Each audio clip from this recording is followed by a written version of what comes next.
Shalom Bapak Ibu Saudara yang kasih Tuhan. Hari yang baik, pada hari ini kita akan ibadah kembali. Bila Tuhan Roh Kudus yang terus memberkati hidup kita. Kita percaya bahwa penyertaan Tuhan luar biasa. Allah kita Allah yang ajaib, Allah yang perkasa. Tuhan kita Allah yang hebat. Dan kita akan mengawali ibadah saat hari ini kita akan berdoa. Tuhan Yesus, kami mengangkat tangan kami. Karena kami bersyukur kepada Tuhan. Bahwa setiap kebaikan Tuhan, rahmat Tuhan, kekuatan, kesehatan Tuhan limpahkan buat setiap hidup kami. Kami tetap ada sampai hari ini karena penyertaan Tuhan yang ajaib atas hidup kami. Ini waktu yang terbaik Tuhan buat kami memuji menyembah Tuhan, buat menyembah di dalam roh dan kebenaran. Bila pujian kami, penyembahan kami, mazmur kami boleh menyukakan hati Tuhan. Dengan apa kami balas kebaikan Tuhan selain kami memuji dan menyembah Tuhan. Kami memberi diri untuk menyembah Tuhan saat hari ini. Terpujilah nama-Mu Tuhan. Kami nyatakan bahwa Yesus Tuhan kami Allah yang hebat, Allah yang berkuasa, Allah yang layak disembah dulu sekarang selama-lamanya. Yang siap memuji menyembah Tuhan sama-sama katakan amin. Tepuk tangan bagi nama Tuhan. Haleluya. Yesus Tuhan Allah yang berkuasa, Allah yang hebat. Haleluya.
Kuasa di dalam nama Yesus, Allah yang hebat. Haleluya. Sama-sama nyanyikan. Tuhanku, menara yang teguh, kota benteng perlindunganku. Amin. Allah yang perkasa, Dia Bapa yang batu keselamatanku,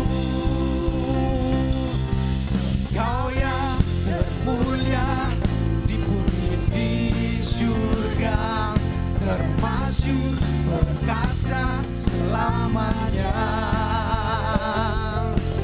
Kau yang berkuasa di dalam segala hal, ada kuasa dalam nama Yesusku.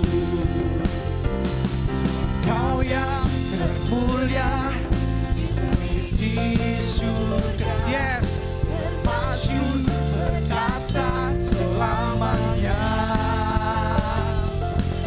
Kau yang berkuasa di dalam segala hal, ada kuasa dalam nama Yesusku. Kita percaya bahwa Yesus berkuasa atas segalanya, berkuasa atas hidupmu dan berkuasa atas hidupku. Haleluya. Biar Tuhan nyatakan kemuliaan lebih lagi atas hidup kita. Terpujilah nama-Mu Tuhan. Nama di atas segala nama, nama yang telah membebaskanmu. Segala kuasa tunduk pada nama itu, Yesus Tuhan segala Tuhan. Haleluya. Nama di atas segala nama, haleluya. Nama yang telah membebaskanku.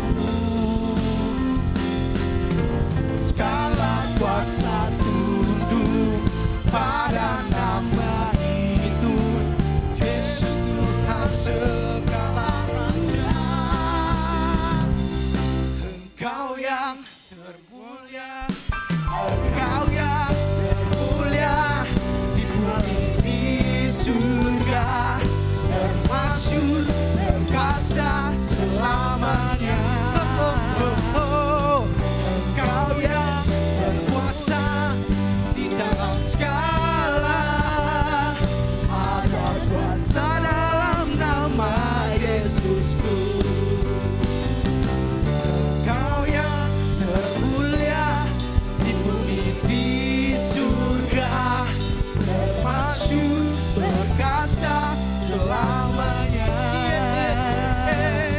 Engkau yang berkuasa di dalam segala hal. Ada kuasa dalam nama Yesusku. Ada kuasa dalam nama Yesus.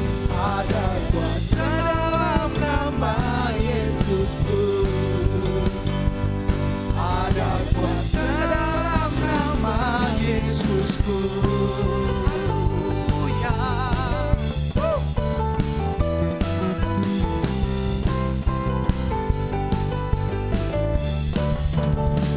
Ada kuasa di dalam nama Yesus. Sebab Yesus kita Tuhan Allah yang hebat. Terpujilah nama Tuhan. Haleluya. Tuhan kita Allah yang hebat. Amin. Kuasa, berjaya, cemerlang di atas segalanya. Haleluya.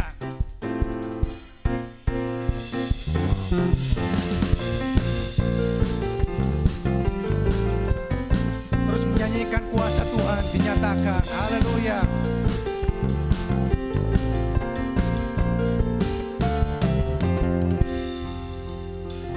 Kau yang hidup di dalamku, menjadikanku lebih dari pemenang. Seluruh bumi tinggikan namamu, menyatakan kebesaran dan keagunganmu. Yesus Tuhanku pemenang, Raja segala raja. Perbuatanmu ajaib dan perkasa. Kaulah Tuhanku yang hebat. Kuasa iblis dikalahkan, surga bumi bersorak. Terus menyanyikan kebaikan Tuhan, kehebatan Tuhan. Haleluya.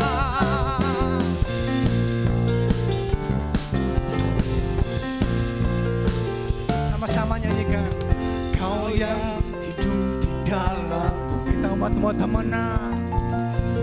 jadikanku lebih dari pemenang. Amin. Seluruh bumi tinggikan namamu, menyatakan kebesaran dan keagunganmu. Yesus Tuhanku pemenang, Raja segala raja. Perbuatanmu ajaib dan perkasa. Kaulah Tuhanku yang hebat. Kuasa iblis dikalahkan, surga bumi bersorak. Yesus Tuhanku pemenang. Amin. Raja segala raja. Perbuatanmu ajaib dan perkasa. Kaulah Tuhanku yang hebat.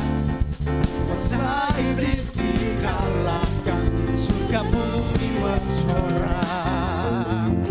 Haleluya. Kita dijanjikan pemenang, bahkan lebih dari pemenang. Karena Yesus kita Tuhan yang hebat. Haleluya.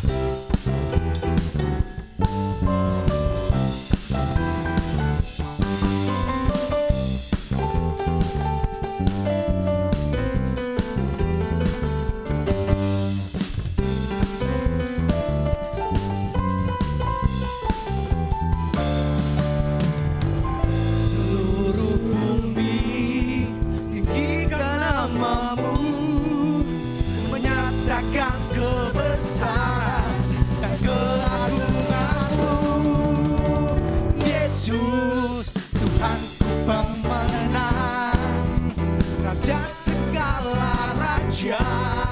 Perbuatanmu ajaib dan perkasa. Kaulah Tuhanku yang hebat. Kuasa iblis dikalahkan, surga bumi bersorak. Kuasa iblis dikalahkan, surga bumi bersorak. Kuasa iblis dikalahkan, surga bumi bersorak.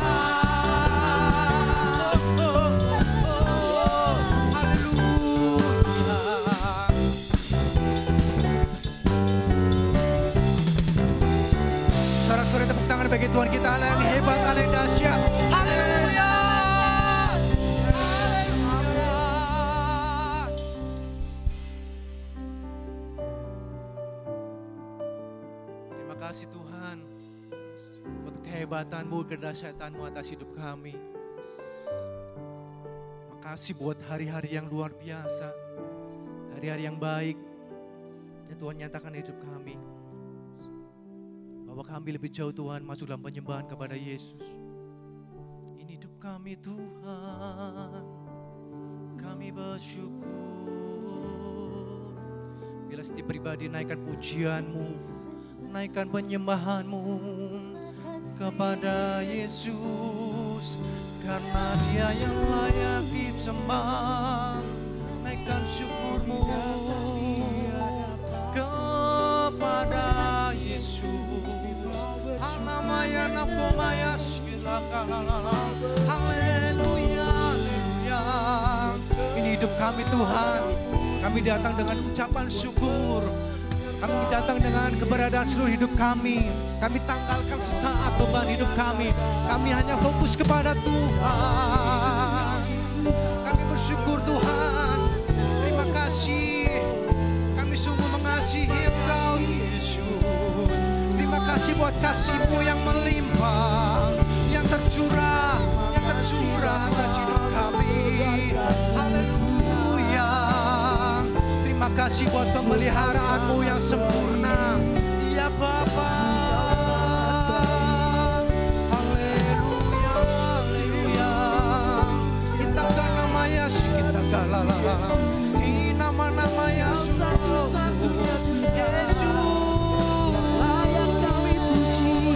Ini hidup kami Tuhan.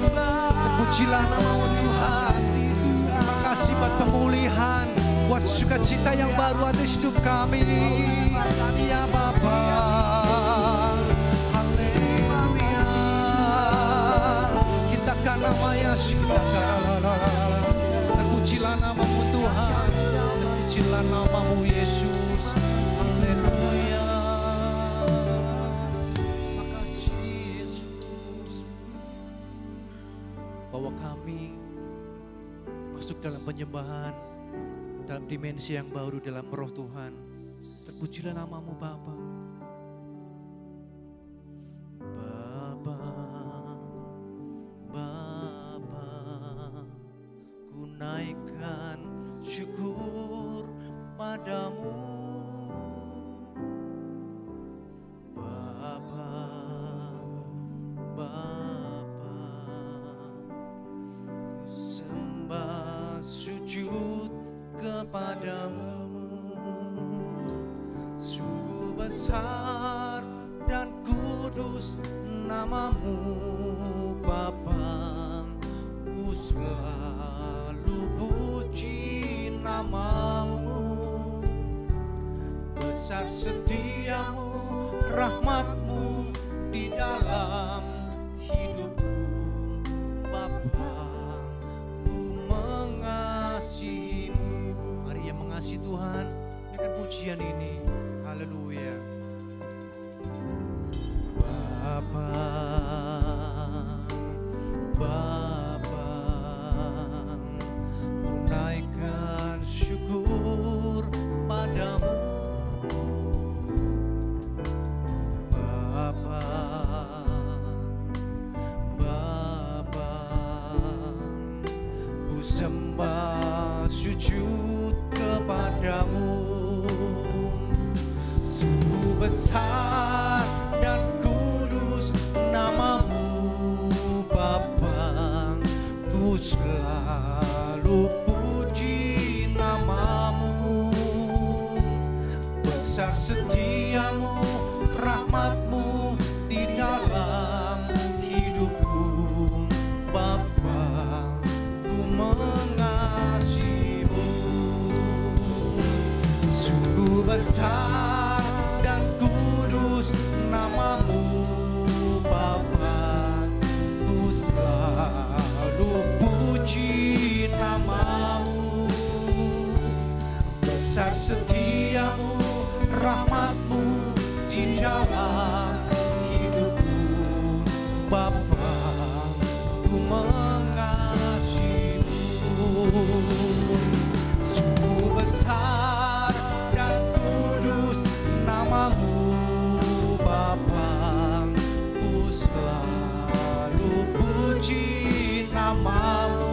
amin. Besar setiamu, rahmatmu di dalam hidupku, Bapa, ku mengasihimu.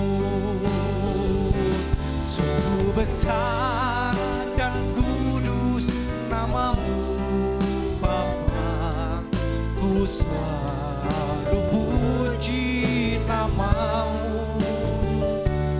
Besar setiamu, rahmatmu di dalam hidupku, Bapa, ku mengasihimu. Bapa, kami mengasihimu, Bapa, ku mengasihimu,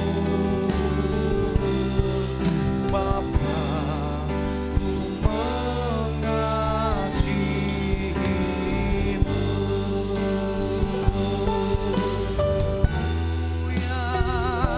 Kami sungguh mengasihimu Tuhan, Bapa yang baik.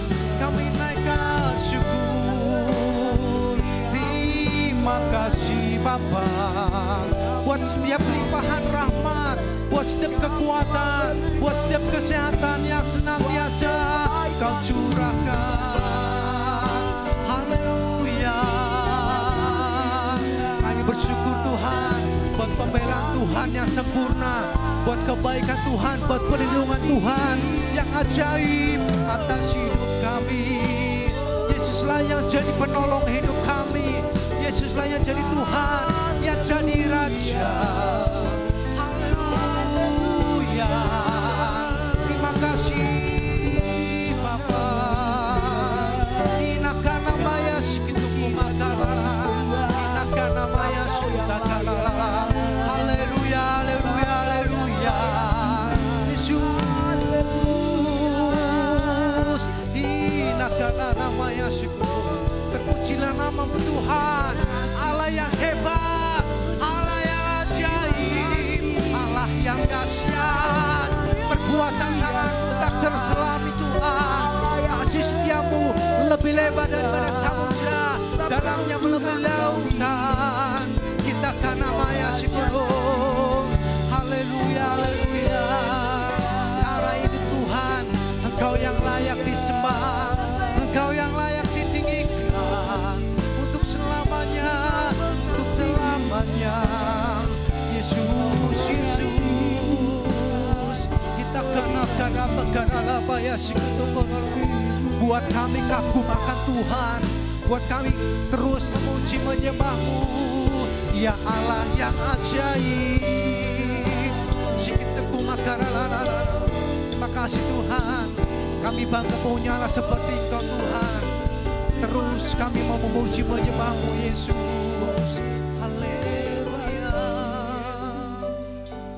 Inakanamaya sikita karalala. Ini hidup kami Tuhan.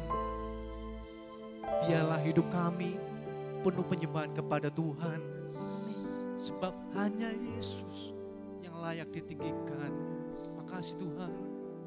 Sikitoko makarala.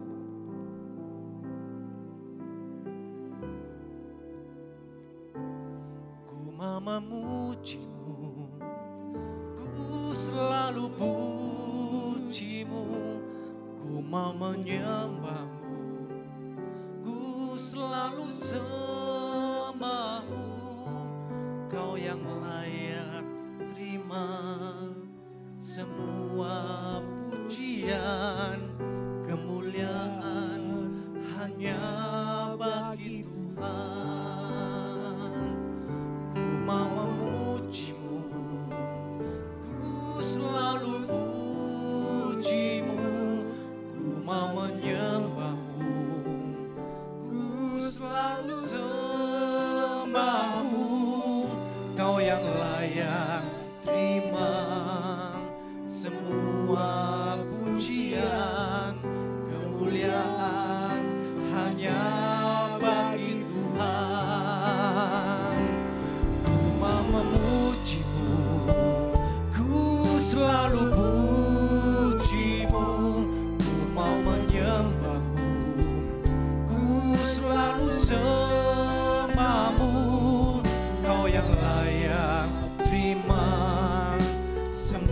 Semua pujian, kemuliaan hanya bagi Tuhan. Ku memujimu, ku selalu pujimu, ku mau menyembahmu, ku selalu sembahmu. Kau yang layak terima semua pujian, kemuliaan hanya bagi Tuhan.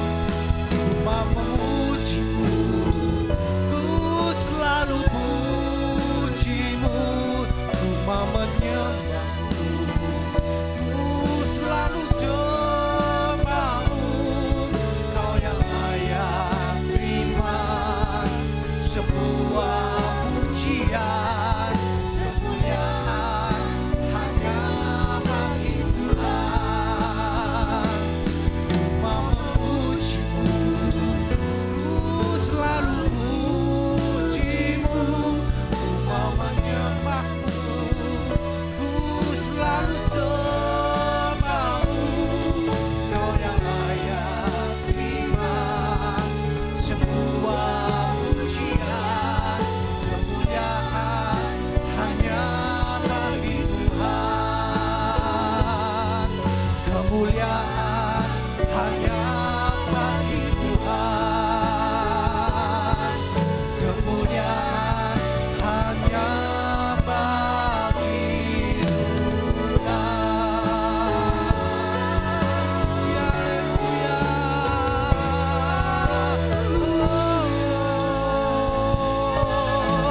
Sorak-sorai bagi Tuhan. Haleluya. Terpujilah nama Tuhan hari ini dan selamanya. Terus kita memakan nama-namanya. Ini komitmen kami kepada Tuhan. Selama kami hidup, selama kami ada, memuji nama-Mu Tuhan.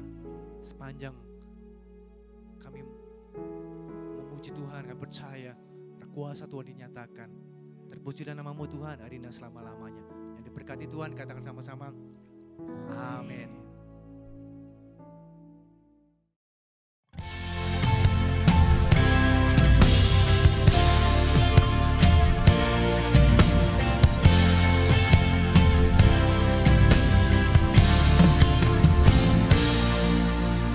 Penolong yang selalu setia, memenuhi keperluanku. Tak pernah dia mengecewakan. Yesusku tak pernah gagal. Segala perkara dapat ku tanggung di dalam Dia yang memberi kekuatan.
Shalom.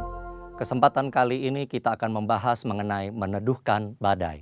Satu hal yang kita harus percaya adalah bahwa apa saja yang terjadi di dunia tidak lepas dari kontrol Tuhan. Adakah peristiwa dalam Alkitab yang mirip dengan situasi yang terjadi sekarang dan bagaimana penanganannya?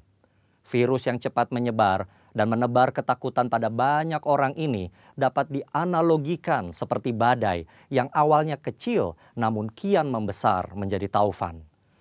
Alkitab mencatat peristiwa di mana Yesus dan murid-murid pernah menghadapi taufan yang dahsyat dalam Markus 4 ayat 36-39. Murid-murid Yesus yang pernah menjadi nelayan tentu dapat menilai bahwa taufan yang mereka hadapi sangat berbahaya. Nyawa mereka bisa melayang jika tidak ada pertolongan. Demikian juga dengan COVID-19 yang menjalar sangat cepat dan mengakibatkan kematian yang besar dapat disebut sebagai badai yang mengancam kehidupan. Tuhan Yesus sedang tidur di buritan perahu saat taufan terjadi. Dia bangun dan menghardik taufan itu. Diam, tenanglah. Taufan menjadi reda dan danau teduh. Para murid heran, mengapa kata-kata Yesus begitu berkuasa sampai bisa memerintah atas alam? Jawabannya adalah di Yohanes 12 ayat 49. Yesus menjelaskan bahwa apa yang ia perkatakan berasal dari Bapa. Ketika Yesus diurapi Roh Kudus, salah satu tujuannya adalah untuk membawa firman dari Bapa. Yesus hidup senantiasa mendengar dan menurut kehendak Allah Bapa. Yesus mengajar berdoa dalam Matius 6 ayat 10, jadilah kehendakmu di bumi seperti di sorga. Tidak mengherankan ketika Yesus memerintahkan angin taufan untuk diam, angin itu pun taat kepada perkataan Yesus yang berasal dari Bapa. Yesus memberi teladan bagaimana gereja harus hidup dan bertindak, yaitu mendengar firman dari Bapa yang disampaikan oleh Roh Kudus. 1 Petrus 2 ayat 21 menyatakan, sebab untuk itulah kamu dipanggil, karena Kristus pun telah menderita untuk kamu dan telah meninggalkan teladan bagimu, supaya kamu mengikuti jejaknya. Ketika hari Pentakosta tiba, Roh Kudus dicurahkan ke atas murid-murid. Roh Kudus memberikan kuasa dan tuntunan kepada gereja untuk melaksanakan firman dari Bapa, sebagaimana yang dicontohkan Tuhan Yesus.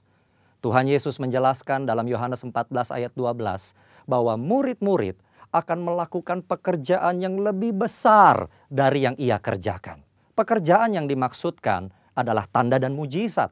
Inilah salah satu yang harus dilakukan murid-murid setelah pencurahan Roh Kudus sebagai bagian dari penggenapan amanat agung. Saudara, ayat tersebut diucapkan Yesus sendiri.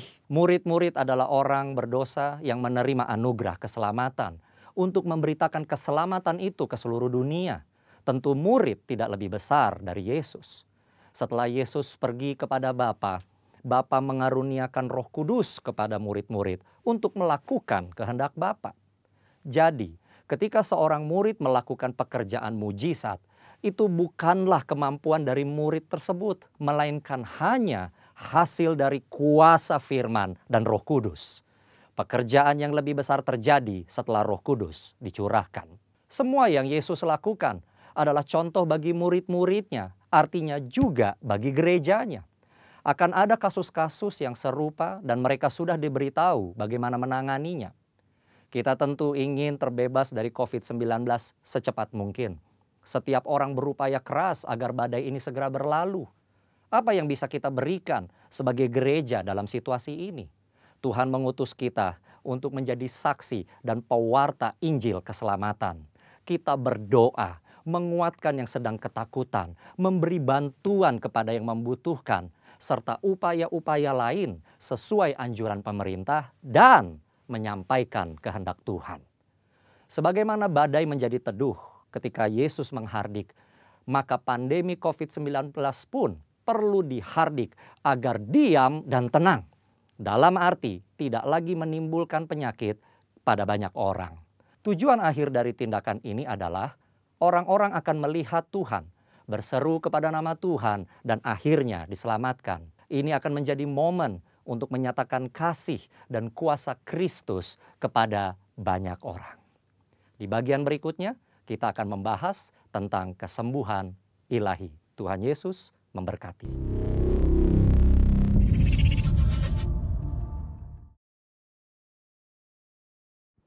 Shalom, salam sejahtera bagi kita semua. Saya bersyukur hari ini adalah hari yang luar biasa karena kasih karunia Tuhan. Hari ini kita bisa ketemu. Dan hari ini adalah kita memasuki bulan kelima, bulan Mei tahun 2020. Dan hari ini juga tepat 2 bulan kita mengalami masa pandemi sejak diumumkan oleh Presiden kita Joko Widodo 2 Maret yang lalu. Dan kita bersyukur sampai hari ini oleh karena anugerah Tuhan kita boleh dikuatkan dan diteguhkan untuk terus melihat rancangan Tuhan di dalam kehidupan kita. Dan kita berterima kasih juga karena dalam masa-masa yang sulit ini ada banyak hal yang kita alami dalam kehidupan kita. Kehidupan yang dulunya berjalan secara normal, secara biasa, secara rutinitas.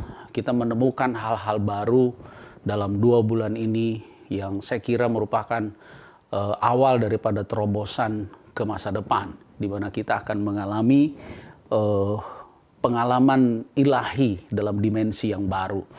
Dan hari ini saya percaya kita semua mengalami hal yang sama. Indonesia dan bangsa-bangsa yang lain. Ada 181 negara dari 200 negara yang terkena pandemi COVID-19 ini mengalami hal yang mereka sama mengalami sesuatu yang menakutkan, sesuatu yang menggelisahkan kehidupan mereka. Dan mungkin 19-20 negara yang tidak terkena juga bukan menghadapi hari-hari yang santai, hari-hari yang biasa. Tapi mereka berjaga-jaga secara luar biasa. Karena ini kita menghadapi bukan hanya sekedar satu penyakit, tetapi satu serangan yang dalam hal ini tidak terlihat, tidak terprediksi, dan bukan hanya sekedar penyakit seperti saya katakan, tetapi juga bayang-bayang kematian di dalam kehidupan seluruh umat manusia pada saat ini. Itu sebabnya penyakit COVID-19 ini juga ada beberapa yang mengatakan bahwa ini adalah penyakit dengan 1000 rupa, karena memang sulit untuk diprediksi. Tapi kita bersyukur hari ini bahwa kita melihat begitu banyak pertolongan Tuhan, sehingga Indonesia terus mengalami pertolongan Tuhan, di mana angka kesembuhan jauh lebih tinggi daripada angka kematian. Kita terus berdoa supaya hari-hari ini akan berlalu dengan cepat oleh karena pertolongan Tuhan. Nah, Bapak Ibu Saudara, sebenarnya waktu pandemi ini bagi kita orang percaya, bukan hanya saya pendeta, diaken atau diakonos, tapi semua umat Tuhan yang menghadapi keadaan ini harusnya menjadikan waktu ini menjadi momen terbaik untuk mengalami sebuah dimensi yang baru, yaitu dimensi ilahi, pengalaman berjalan bersama-sama dengan Tuhan di situasi-situasi yang sulit. Nah, beberapa khotbah saya dalam 2 bulan yang lalu, ya, kita telah belajar dari kehidupan Musa dan bangsa Israel ketika mereka keluar dari Mesir, di mana mereka dibawa oleh Tuhan untuk mengalami pengalaman dimensi yang baru. Nah, hari ini juga kita akan belajar dari peristiwa ini untuk menanggapi masa pandemi ini. Ya, terakhir kalau saudara masih ingat, kita belajar dari Musa ketika dipanggil di Gunung Horeb, di Gunung Allah, di mana Allah memperkenalkan dirinya untuk memulihkan citra diri Musa secara khusus dan umat Allah atau bangsa Israel pada umumnya.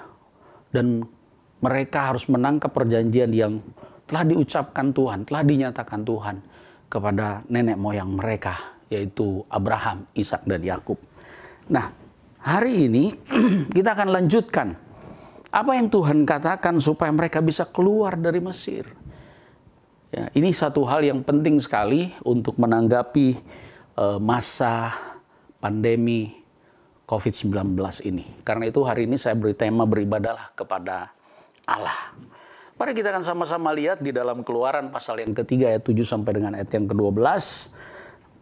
Saya akan bacakan di sana. Dan Tuhan berfirman, aku telah memperhatikan dengan sungguh kesengsaraan umatku di tanah Mesir. Dan aku telah mendengar seruan mereka yang disebabkan oleh pengerah-pengerah mereka. Ya, aku mengetahui penderitaan mereka. Sebab itu aku telah turun untuk melepaskan mereka dari tangan orang Mesir. Dan menuntun mereka keluar dari negeri ke satu negeri yang baik dan luas. Satu negeri yang berlimpah-limpah susu dan madunya. Ke tempat orang Kanaan, orang Het, orang Amori, orang Feris, orang Hewi, dan orang Yebus. Sekarang seruan orang Israel telah sampai kepadaku. Juga telah kulihat betapa kerasnya orang Mesir menindas mereka. Jadi sekarang pergilah, aku mengutus engkau kepada Firaun untuk membawa umatku orang Israel keluar dari Mesir. Tetapi Musa berkata kepada Allah, siapakah aku ini? Maka aku yang akan menghadap Firaun dan membawa orang Israel keluar dari Mesir. Lalu firman-Nya, bukankah aku menyertai engkau? Inilah tandanya bagimu bahwa aku yang mengutus engkau.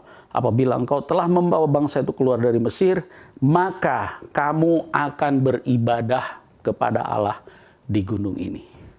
Nah, sudah menjadi tujuan Tuhan berdasarkan perjanjian kepada nenek moyang bangsa Israel bahwa mereka akan dibawa ke negeri yang penuh madu dan susu.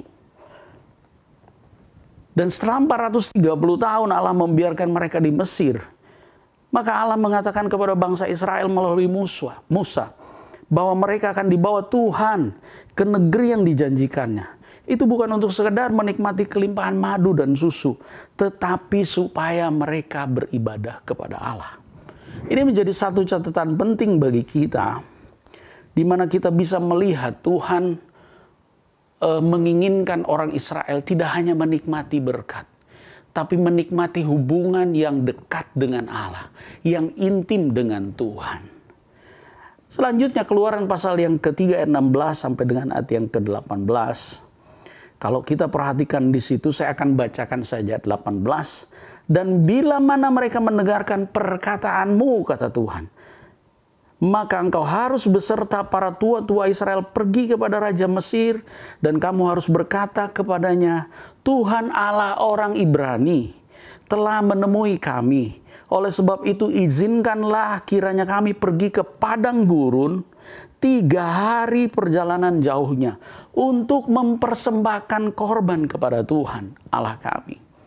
Kata kunci yang harus digunakan untuk menghadap Firaun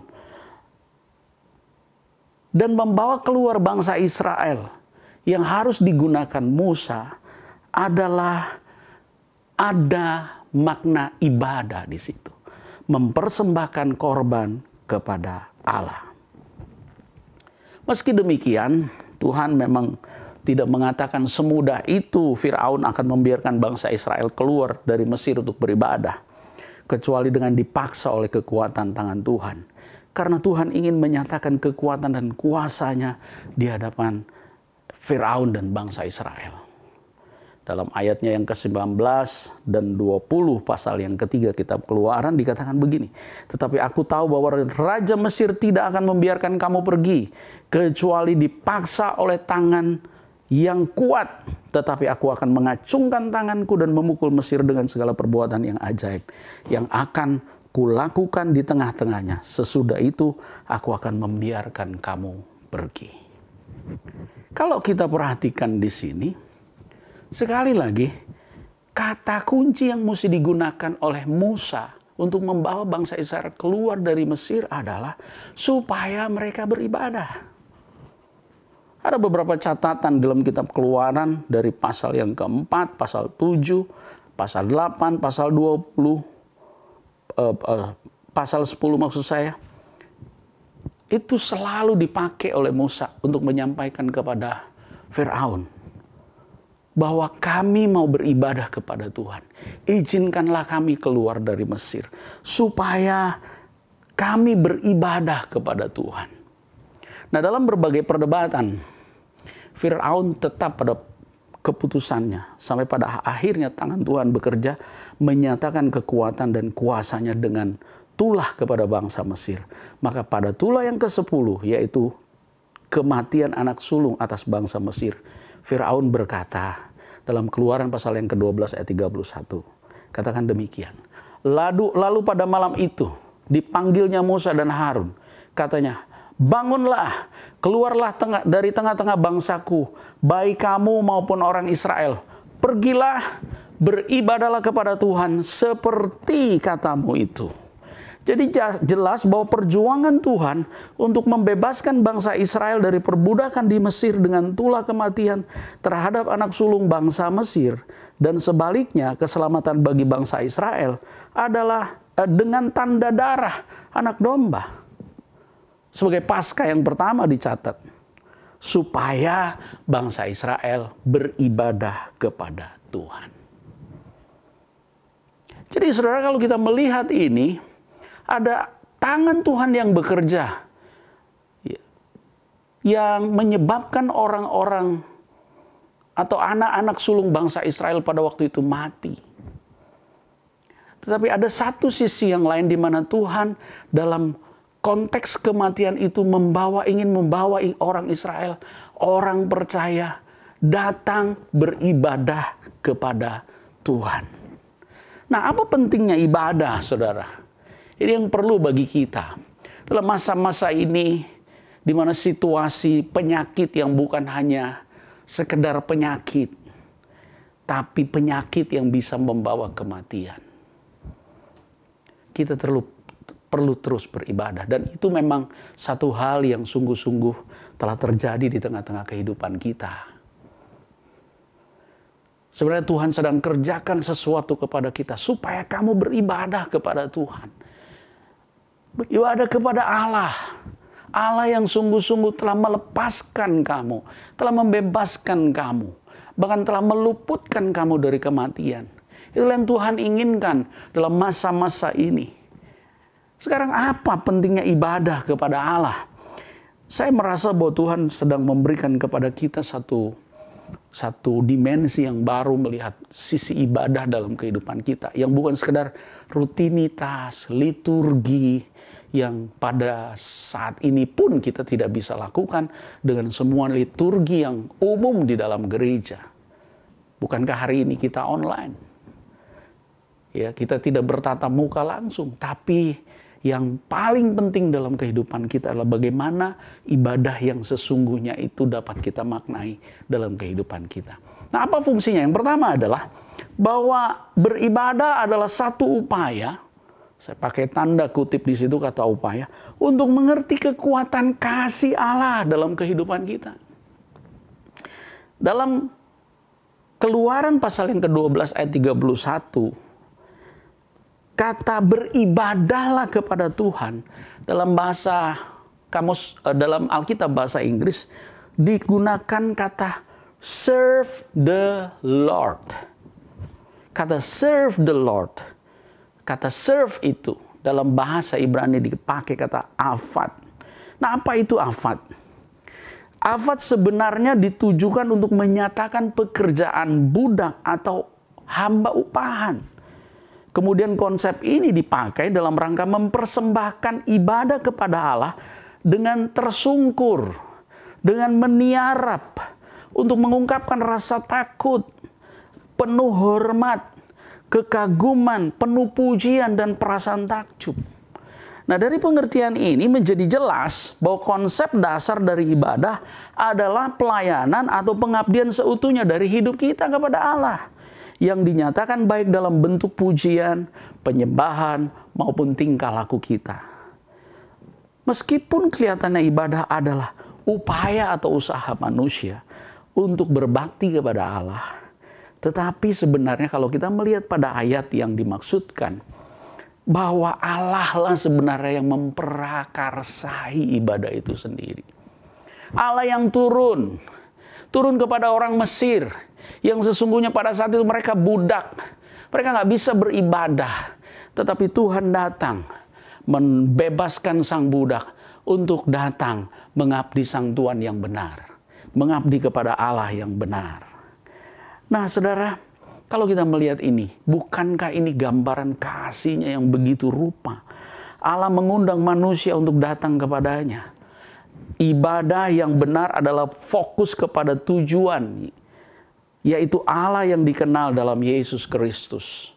Ibadah merupakan tindakan penyembahan dan ucapan syukur kita kepada Allah atas kasih-Nya yang telah menebus dosa kita melalui pengorbanan Yesus Kristus, yang seharusnya kita mati seperti bangsa Israel, tetapi ditebus oleh darah anak domba, yaitu Yesus Kristus.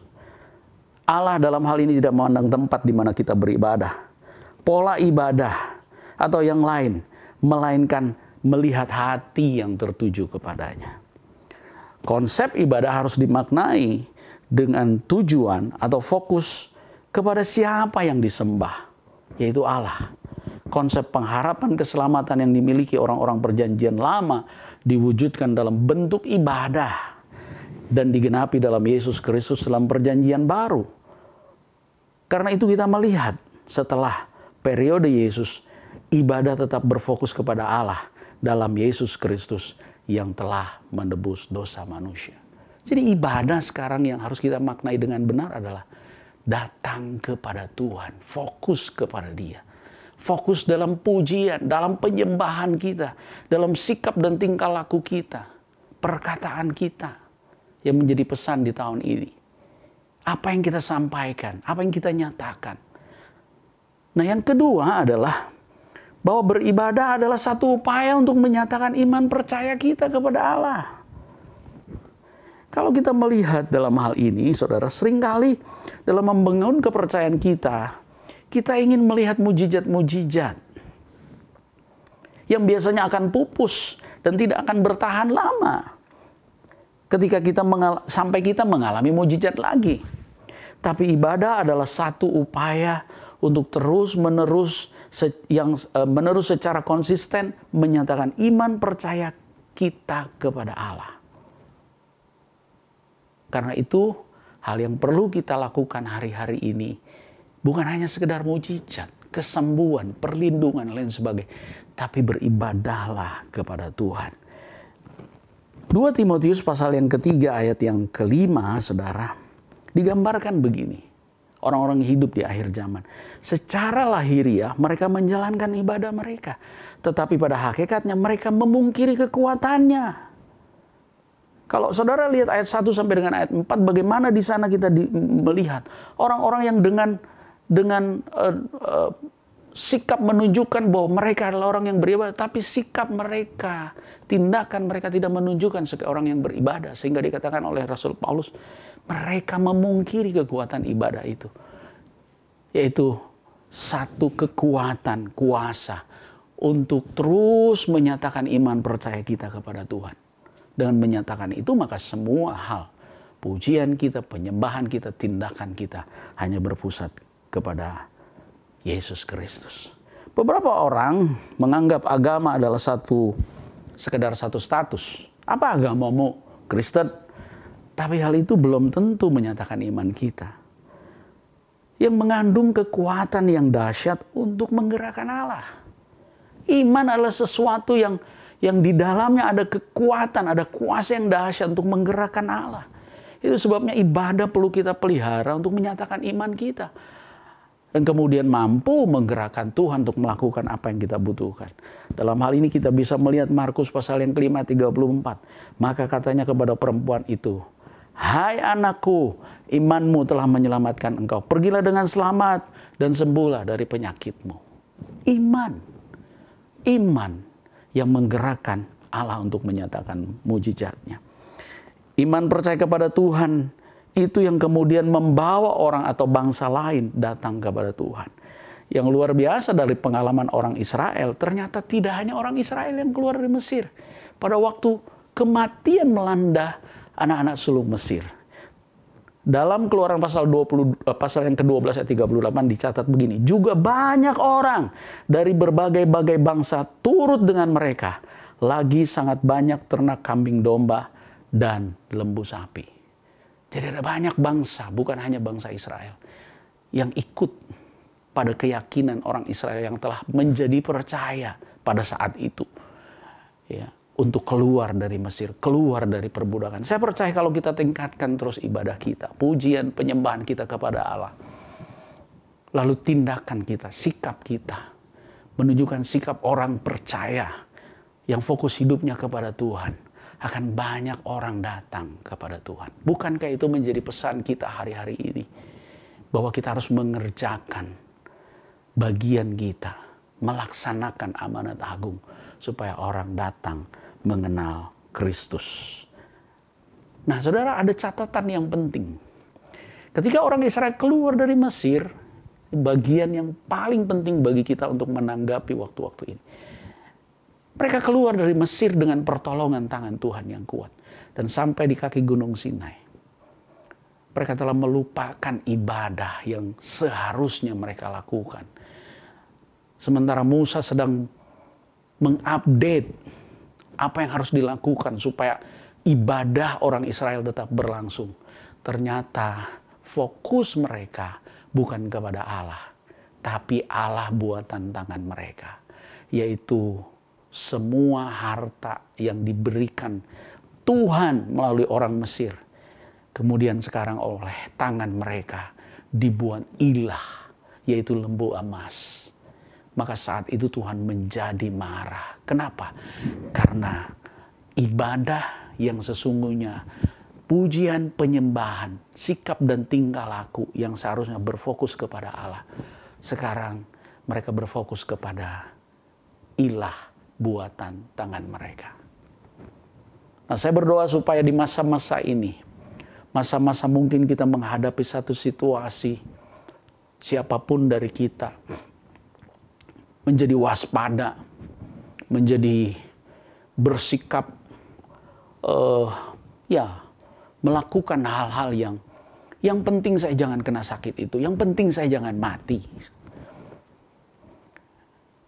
Ketahuilah bahwa kalau kita masih hidup hari ini semua oleh karena anugerah Tuhan. Semua karena kasih Tuhan. Dan kalau itu kita mengerti, maka kalau kita masih hari ini mendengar firman Tuhan, masih hidup dengan anugerahnya yang luar biasa, sehat, ya, kuat, maka kita harus bangun kehidupan ibadah kita. Lebih lagi, fokuskan kehidupan kita, pujian, penyembahan kita, pengorbanan kita yang sesungguhnya, dan tingkah laku kita hanya kepada Tuhan. Supaya Allah tetap disukakan, Allah tetap disenangkan, dan kita menjadi umat yang berkenan. Kiranya hari ini, pesan ini boleh kita pegang kuat-kuat di masa-masa ini. Ya, dan ini adalah kesempatan. Kita bukan satu kali ibadah dalam satu minggu. Tetapi kita bisa ibadah bersama-sama dengan seluruh anggota keluarga setiap hari. Bukan hanya satu hari satu kali, tapi satu hari 2 kali, 3 kali. Kita bisa bangun dalam kehidupan kita ibadah yang sungguh-sungguh berpusat kepada Allah. Maka saya percaya kalau kematian sedang melanda negeri kita, bahkan bukan hanya negeri kita, tapi 181 negara. Dari 200 negara, sekali lagi saya katakan, kita boleh dilalui. Karena memang kita telah ditebus oleh darah Yesus dalam kehidupan kita. Mari kita akan berdoa hari ini untuk menutup. Saya akan berdoa buat kita semua. Haleluya. Bapa Surgawi, kami bersyukur untuk siang hari ini karena kebaikan yang Tuhan nyatakan dalam kehidupan kami semua. Kami berterima kasih karena pertolongan Tuhan yang nyata bagi kehidupan kami. Sampai hari ini kami ada sebagaimana kami ada. Dan kami berdoa biarlah kuasa Tuhan sungguh-sungguh bekerja di tengah-tengah situasi pandemi ini Tuhan. Di mana ada serangan kematian. Bapa, kami berdoa dalam nama Tuhan Yesus. Kami umat yang ditebus, ditandai dengan darah Yesus. Kami boleh diselamatkan. Dan kami dibawa dalam kehidupan Tuhan yang sesungguhnya Tuhan inginkan beribadah lebih lagi. Pujian penyembahan kami tingkah laku kami hanyalah berpusat kepada Yesus Kristus. Terima kasih Bapa, setiap kami dilalui.